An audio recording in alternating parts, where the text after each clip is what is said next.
January 24th, 1536. Greenwich Palace. A king lies motionless on frozen ground, crushed beneath 1,200 pounds of armored warhorse. For 2 hours, Henry VIII doesn't move, doesn't breathe. Courtiers whisper prayers, certain their king is dead. But when his eyes finally open, something else opens with them. Something dark, something irreversible. The man who wakes up that day is not the same man who fell.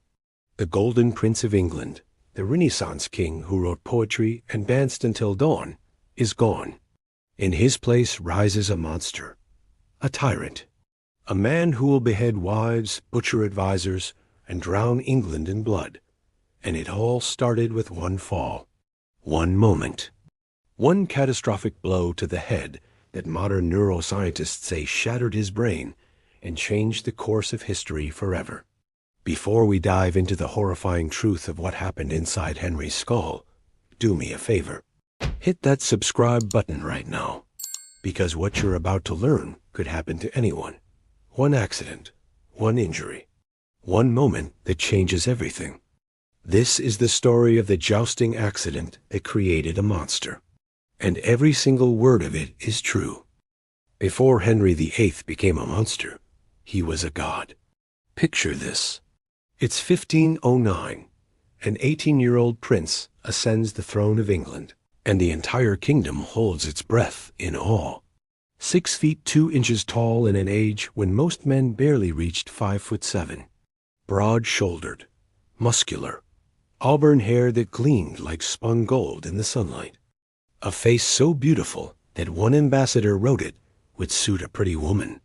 His legs, particularly his calves, were so perfectly formed that foreign dignitaries mentioned them in official reports back to their kings.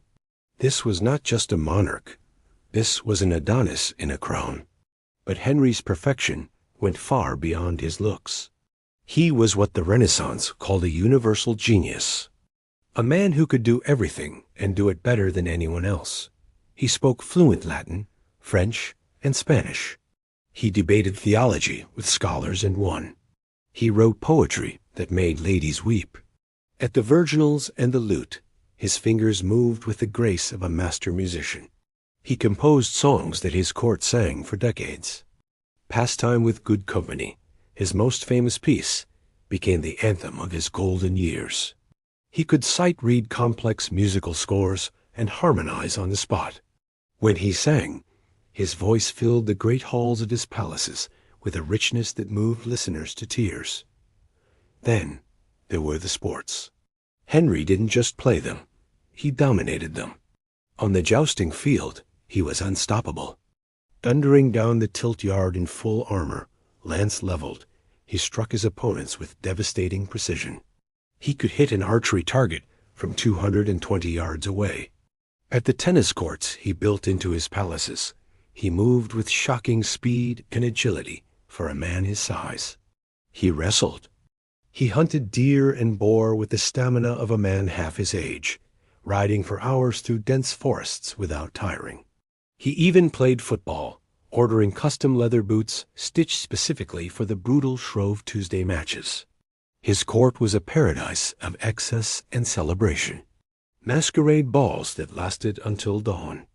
Tournaments where the best knights in Europe came to test themselves against the king and left humiliated. Banquets with food piled so high the tables groaned. Music in every corner. Dancing in every hall. And at the center of it all, Henry. Always Henry.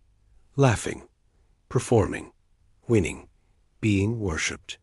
Foreign ambassadors called him the handsomest sovereign in all of Christendom. His own people adored him. Compared to his cold, calculating father, young Henry was a breath of fresh air. He was generous, charming, full of life. He seemed invincible, immortal, a king who would reign forever in strength and glory. But invincibility is an illusion, and immortality is a lie. Because in 27 years, all of that perfection, all of that strength, all of that godlike power would be shattered in a single moment, and the Golden Prince would become something else entirely. Something no one could have predicted. Something dark. But here's what they don't tell you in the fairy tales. The monster didn't appear out of nowhere. The darkness was already there, lurking beneath the silk and gold. Small cracks in the perfect facade that most people chose to ignore, because they loved him too much to see the truth. The summer of 1535, 1 year before the accident that would change everything, was drenched in blood. June 22nd. Bishop John Fisher, 65 years old, a respected scholar and one of the most admired religious figures in all of Europe, was dragged to Tower Hill. His crime? Refusing to accept Henry as supreme head of the Church of England. The executioner's axe fell. His head was boiled and spiked on London Bridge as a warning. 2 weeks later, July 6th, Thomas More followed him to the scaffold. More wasn't just any advisor. He was Henry's friend, his Lord Chancellor, a brilliant humanist who once tutored the young prince, a man who wrote Utopia and debated philosophy with the greatest minds of Europe. Henry begged him repeatedly to accept the oath of supremacy.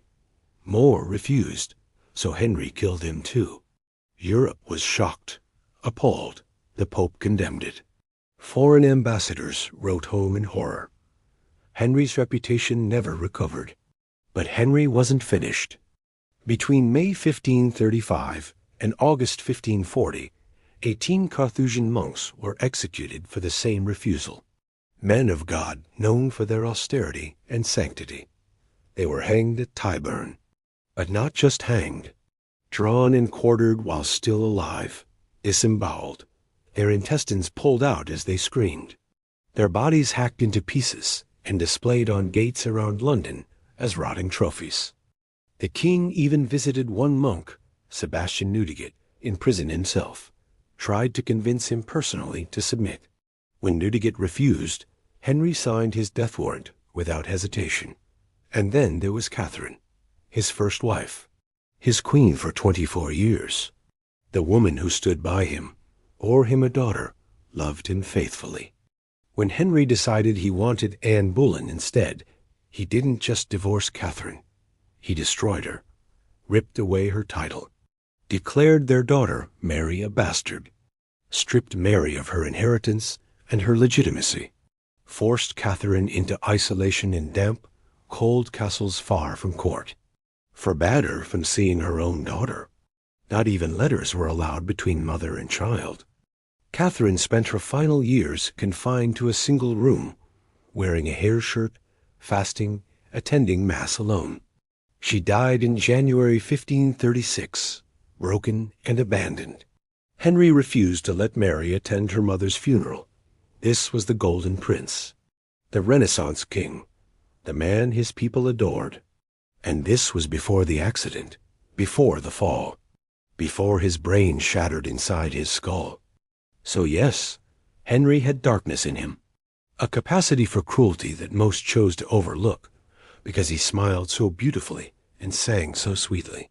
But what happened on that frozen January day in 1536 didn't create the monster. It unleashed it. It took the cracks and split them wide open. And what came crawling out would make everything that came before look like mercy. Henry's brain was already damaged. Years before the catastrophic fall that would define his legacy, warning signs were there. Violent impacts that should have ended his career. Injuries that any modern athlete would be benched for permanently. But kings don't get benched. Kings keep riding, keep fighting, keep proving they're invincible, even when their skulls are cracking open.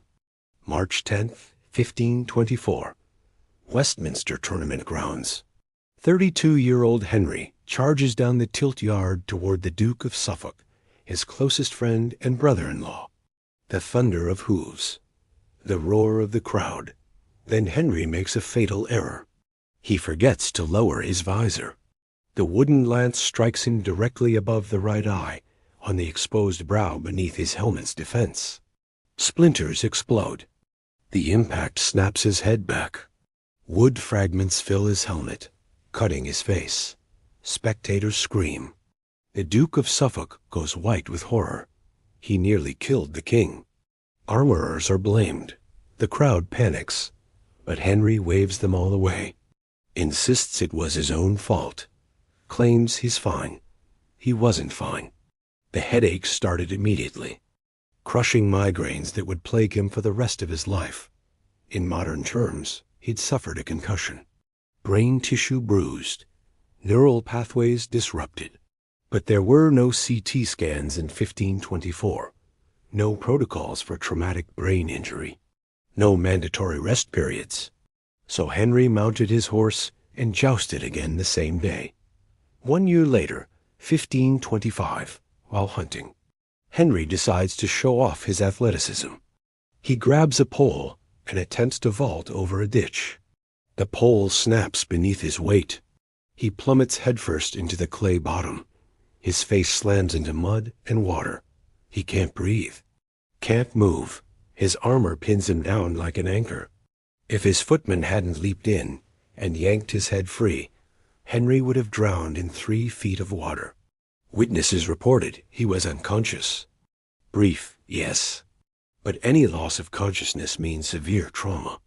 Another concussion. More damage to already injured brain tissue. Around the same time, possibly 1527, another jousting incident. This one injured his left leg. A deep wound that seemed to heal, but left underlying damage. A ticking time bomb in his thigh that would detonate years later. These weren't minor bruises. These were accumulating injuries to the most delicate organ in the human body. Each impact created microscopic tears in his brain tissue. Each concussion made the next one more dangerous. Modern neuroscience has proven this beyond doubt. Repeated head trauma doesn't just add up. It multiplies. The damage compounds. The brain becomes more vulnerable with each blow. And Henry kept taking blows. He was 35 years old by 1527, already suffering chronic migraines, already showing signs of depression that courtiers whispered about, already experiencing the insomnia that comes with traumatic brain injury. His brain was fragile, weakened, primed for catastrophic failure.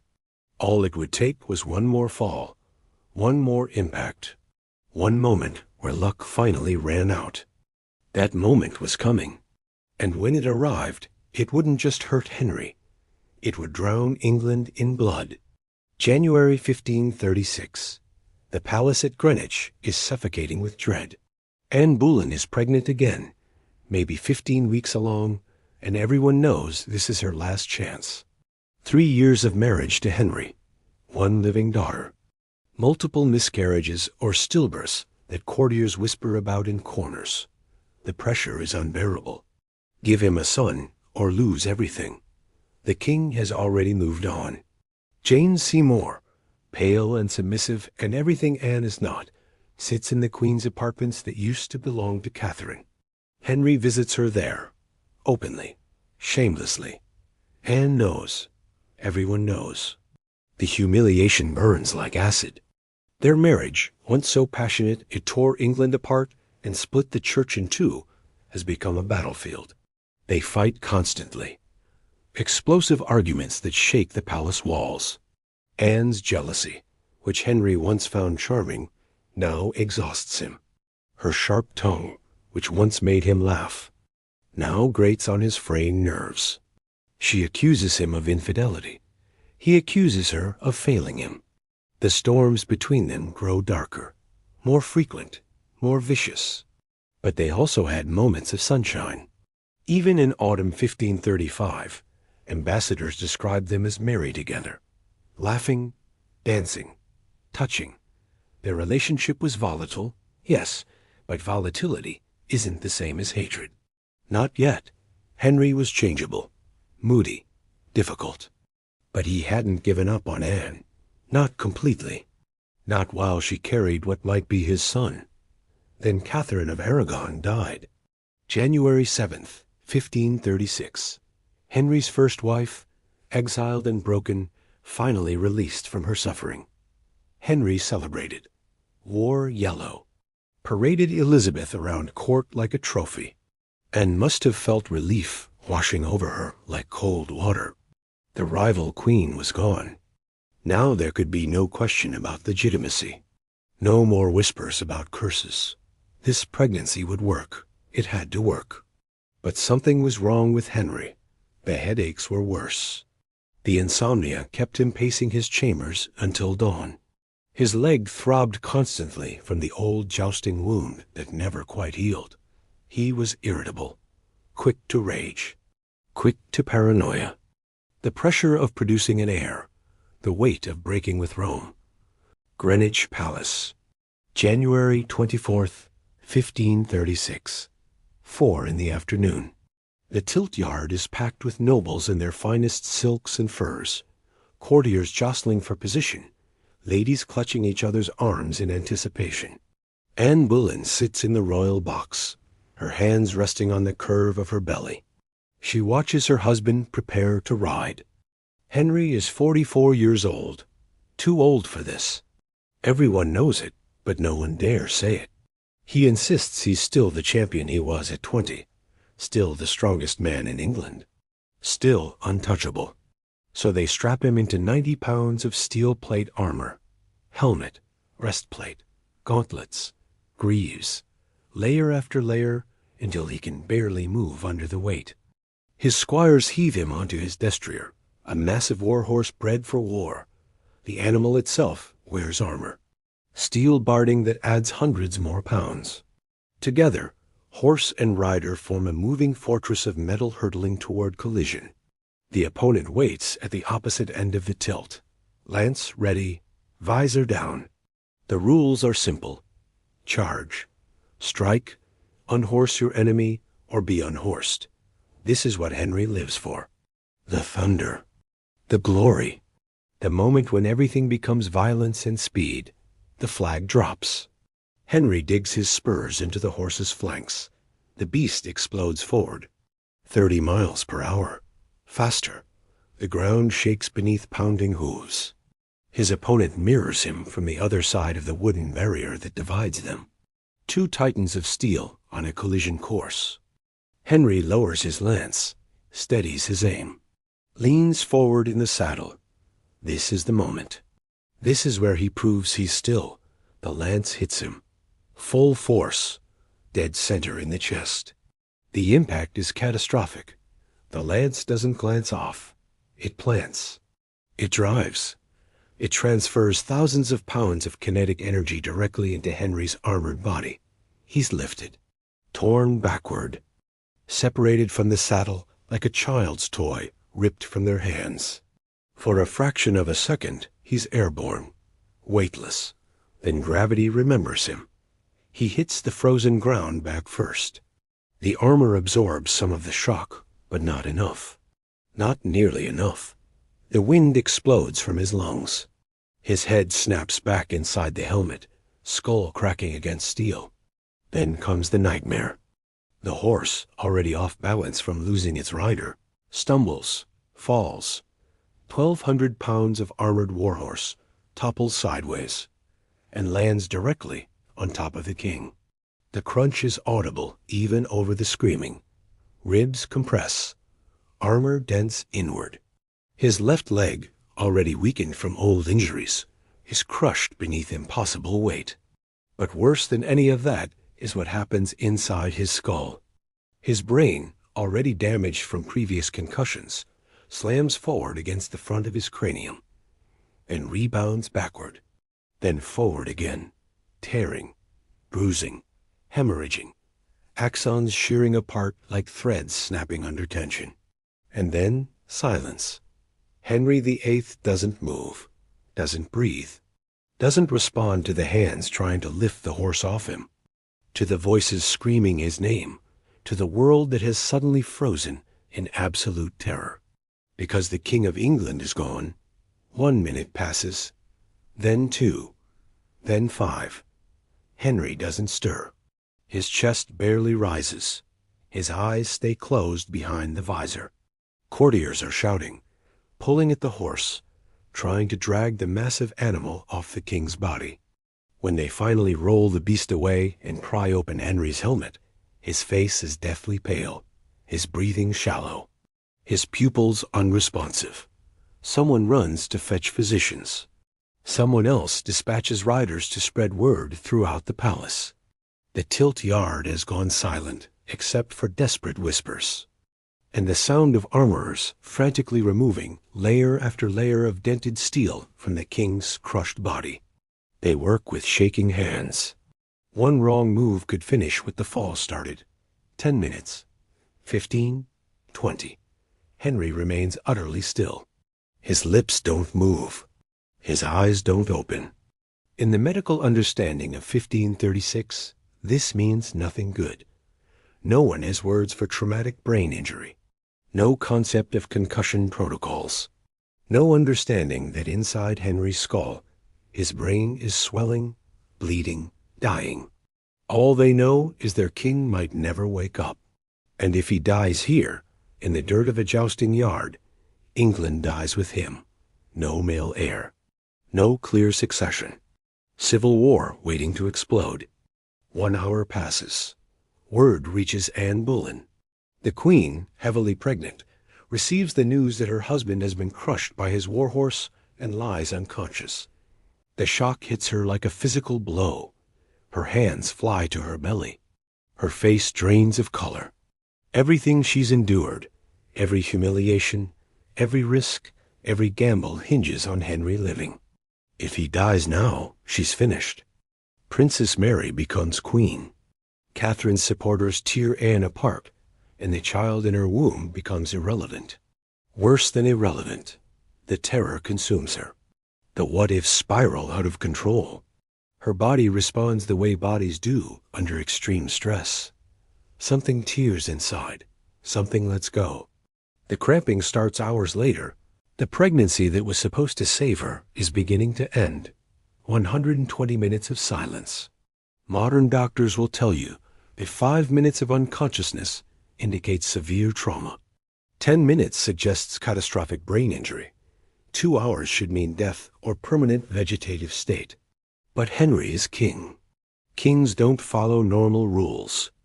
Kings survive what would kill other men. Or at least they appear to. Finally, movement. A groan from deep in his chest. His eyelids flutter. His fingers twitch. The brain injury isn't the only catastrophe. When physicians finally strip away Henry's armor and examine his body, they find something equally horrifying. His left leg, the one with the old varicose ulcer from his 1527 jousting injury, has burst open. The impact of 1,200 pounds crushing down ruptured the fragile scar tissue that had been holding it together. Blood and fluid seep through the torn skin. The wound gapes raw and angry. For days, royal doctors clean it, dress it, apply poultices of herbs and ointments. It seems to respond. The bleeding stops. The edges begin to close. Henry's physicians congratulate themselves. Crisis averted. The king will heal just as he did before. They're wrong. Within weeks, a matching ulcer appears on his right leg. Then both wounds refuse to close. The skin tries to knit together, forms thin layers of tissue, then tears open again with the slightest movement. Beneath the surface, something far worse is happening. The fall damaged Henry's circulatory system. Deep vein thrombosis.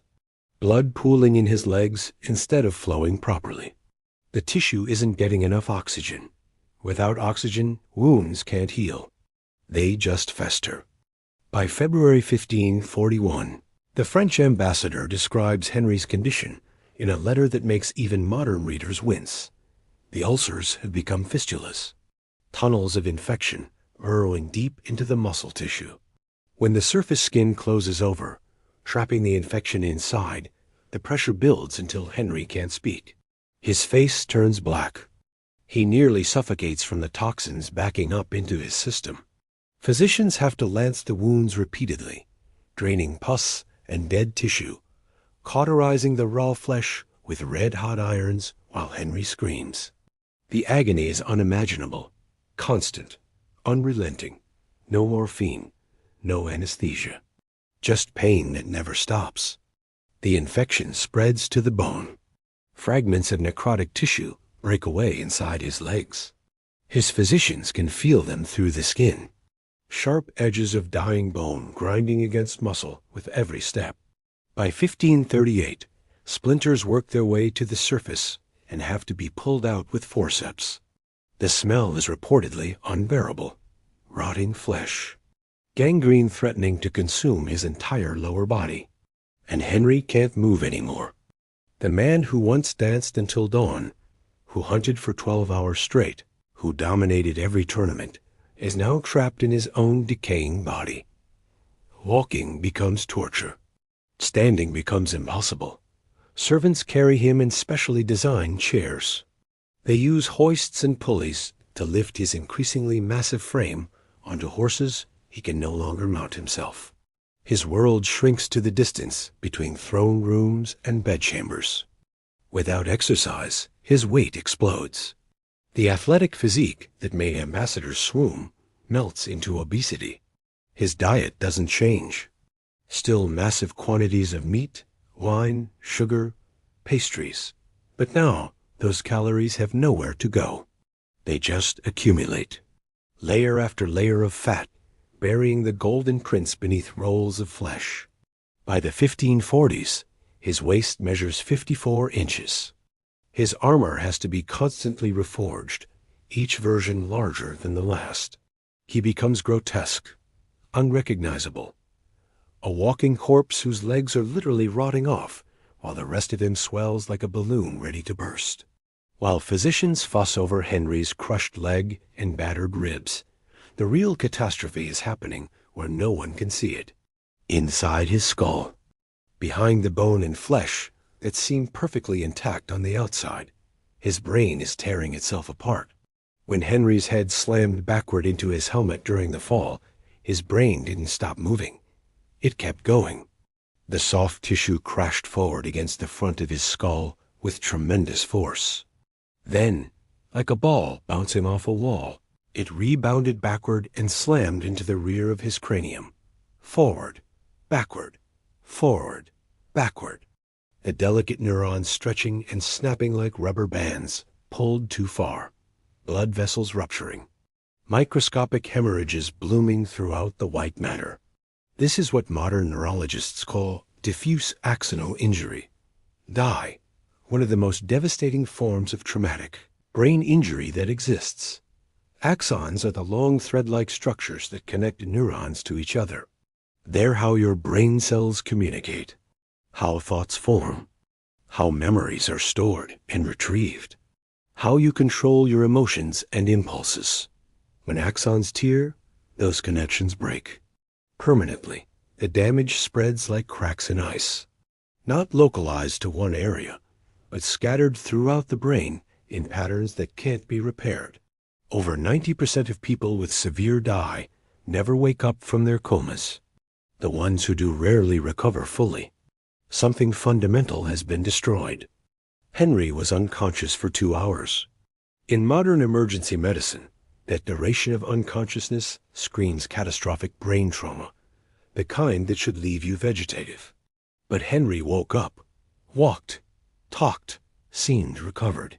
And that's the cruelest trick of DIE. It can let you survive while destroying who you are.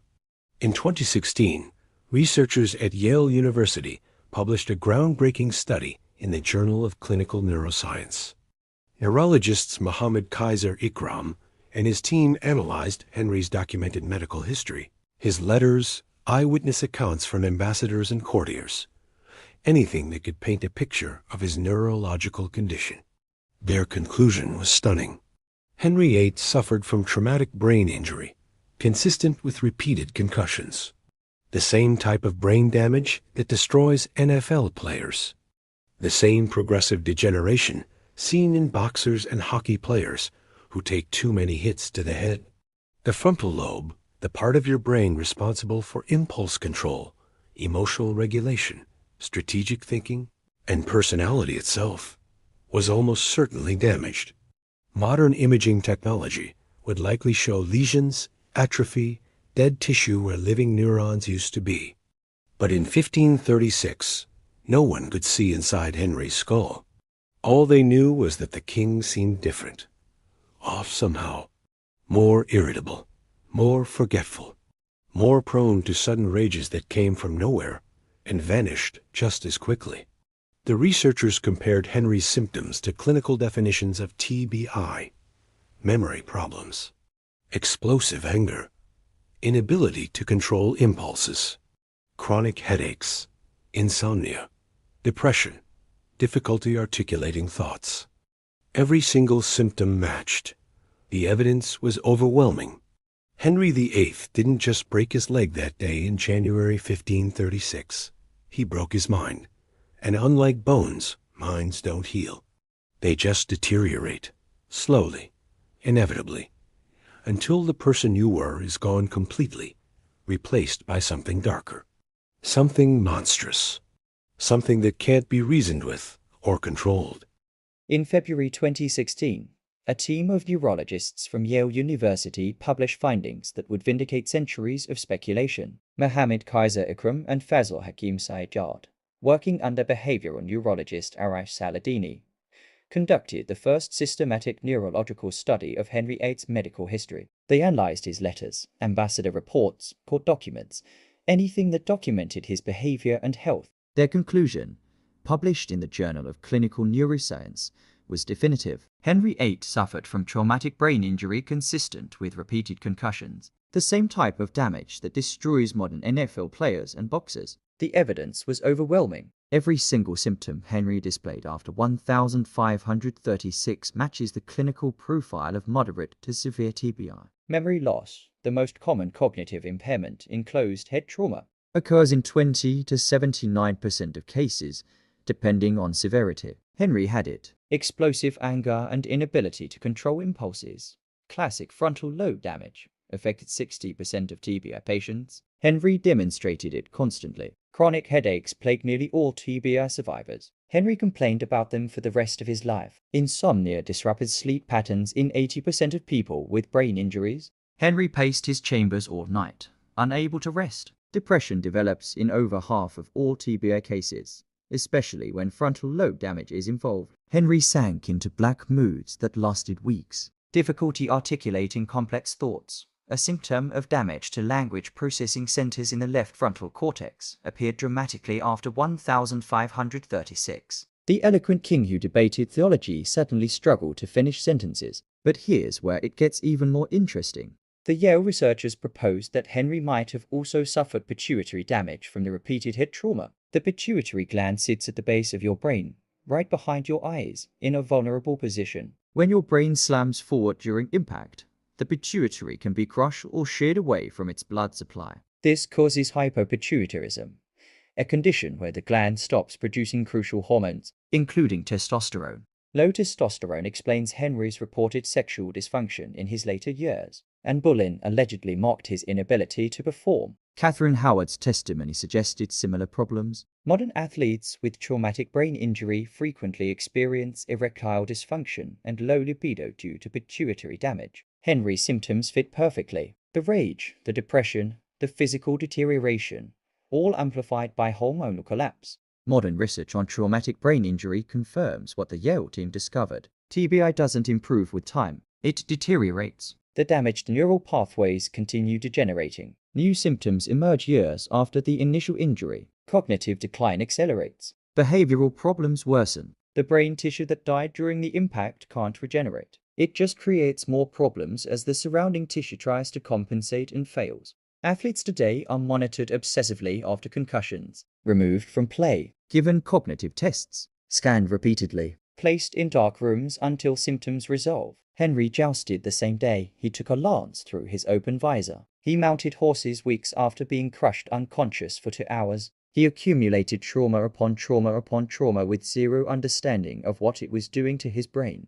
By modern standards, Henry should have been permanently retired from all contact sports after the 1524 injury. Instead, he kept riding until his brain broke completely. The science is clear. Henry VIII was a walking case study in untreated traumatic brain injury, and history paid the price in blood. Not everyone buys the brain injury theory. Some historians argue that blaming Henry's tyranny on a jousting accident is too convenient, too simple, a way to excuse the inexcusable by medicalizing evil, and they have evidence to support their skepticism. Claire Ridgway, Tudor historian and founder of the Anne Boleyn Files, points to the brutal executions that happened before January 1536. The Carthusian monks disemboweled at Tyburn in 1535. Thomas More and John Fisher, loyal servants, beheaded that same year. The cold abandonment of Catherine of Aragon and Princess Mary. This wasn't a man who suddenly became cruel after a fall.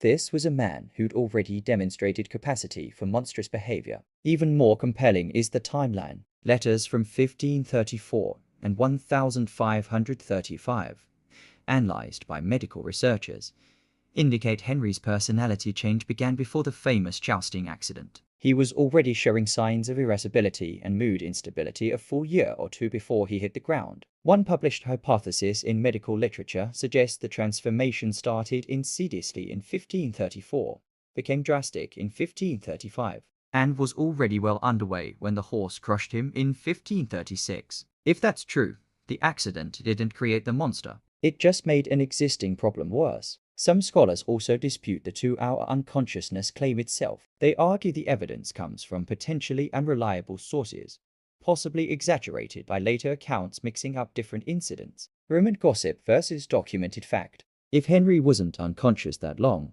if the injury was less severe than reported, then the entire neurological explanation collapses. There's also the question of Henry's gradual transformation. Between 1509 and 1527, Henry was largely the Renaissance prince history celebrates. Between 1527 and 1536, the change accelerated. The frustration of not getting what he wanted, Anne Boleyn and the male heir she promised, wore him down. Political pressure from the break with Rome, isolation from Catholic Europe, the psychological toll of remaking an entire nation's religion to satisfy personal desire. Maybe these stresses explain the personality shift better than a blow to the head. But here's the counter-argument. None of this disproves the brain injury theory. It actually supports it. Because Henry had previous head injuries before 1536. The 1524 lance through his open visor. The 1525 near drowning when he fell unconscious into a ditch. Traumatic brain injury is cumulative. The damage accumulates. Behavioral changes can begin years before the catastrophic incident that finally breaks everything.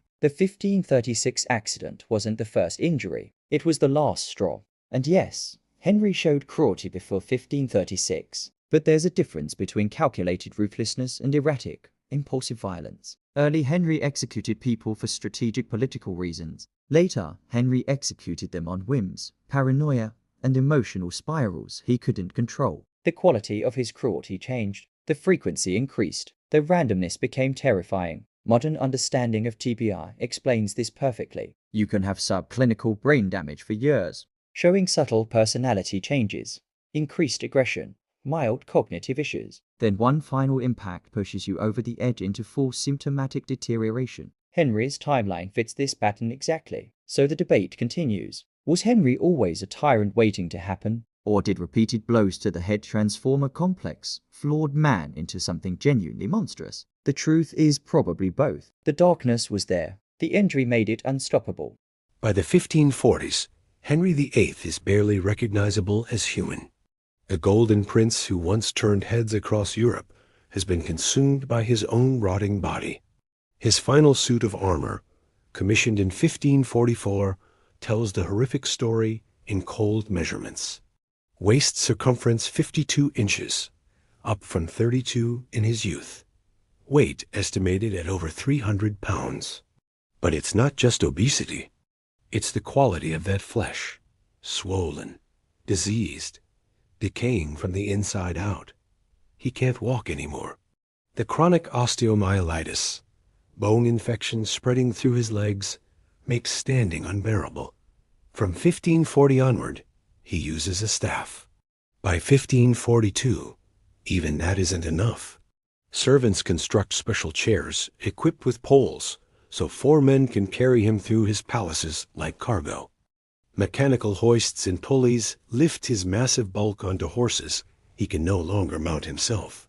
His world contracts to the distance between rooms, each journey an expedition requiring engineering. The leg ulcers never stop weeping. Pus and dead tissue drain constantly, soaking through bandages, filling chambers with the stench of gangrene. When the surface skin closes over, trapping infection inside, the pressure builds until Henry can't speak. His face turns black. Physicians lance the wounds open again, draining the poison, cauterizing raw flesh with red-hot irons while the king screams. This happens repeatedly throughout the 1540s, again and again. No relief, just endless cycles of infection and torture. His eating becomes pathological.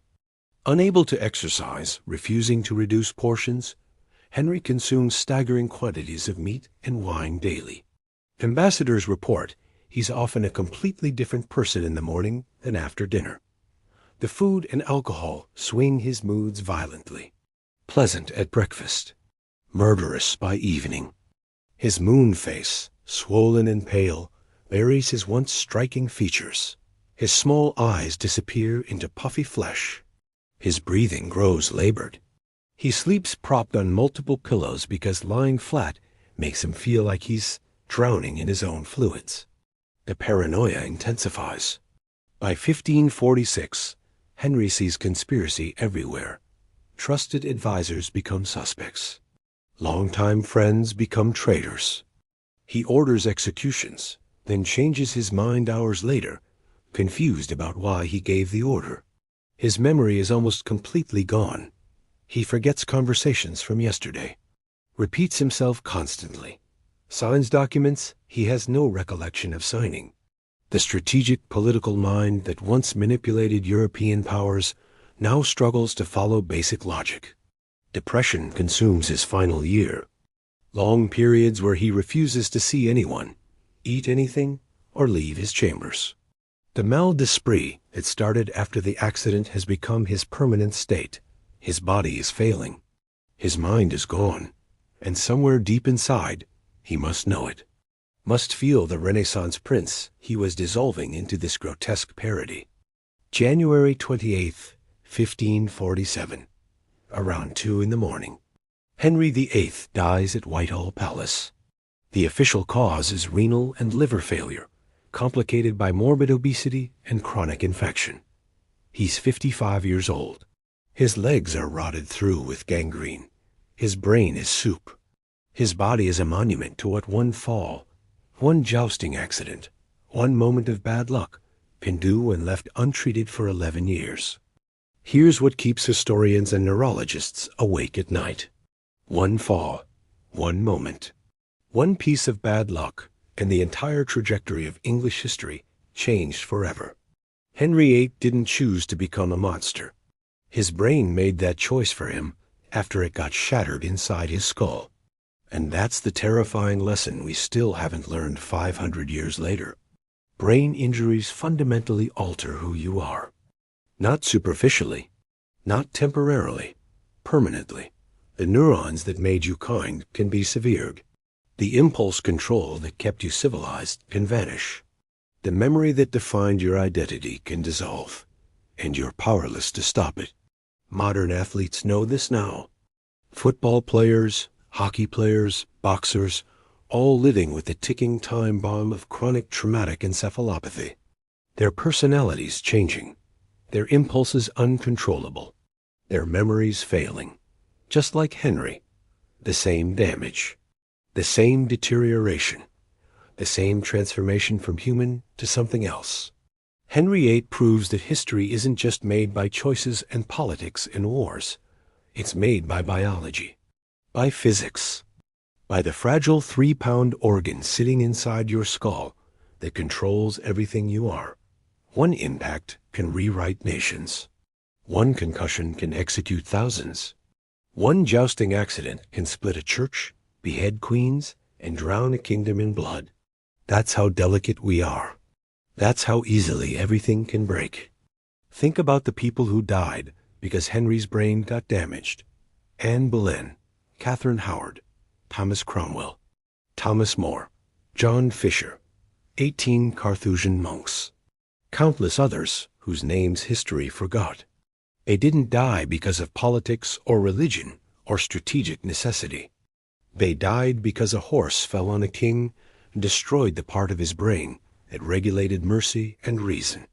Their executions weren't policy decisions. They were symptoms. Brain damage expressed as state violence. And we're still doing it. Still letting athletes accumulate concussions. Still putting people in situations where repeated head trauma is normalized. Still pretending that toughness and resilience can overcome neurological damage. Henry VIII thought he was invincible too. Kept jousting after the lance through his visor. Kept riding after nearly drowning unconscious. Kept proving his strength until his brain broke completely. Sound familiar? We haven't learned anything. The monster wasn't born in 1491 when Henry took his first breath. The monster was made in 1536 when physics and armor and a 1,200-pound warhorse conspired to destroy a king's mind. Everything that came after, all the horror and brutality and blood, started with one fall. One preventable accident. One moment that could have been avoided if anyone understood what head injuries actually do. Next time you see Henry VIII's portrait, that iconic image of the bloated tyrant in jewels and fur, remember what you're really looking at. You're seeing a brain injury survivor who changed the world. You're seeing what happens when trauma goes untreated. You're seeing the fragility of human consciousness rendered in oil paint and gold leaf. You're looking at a warning we still refuse to hear.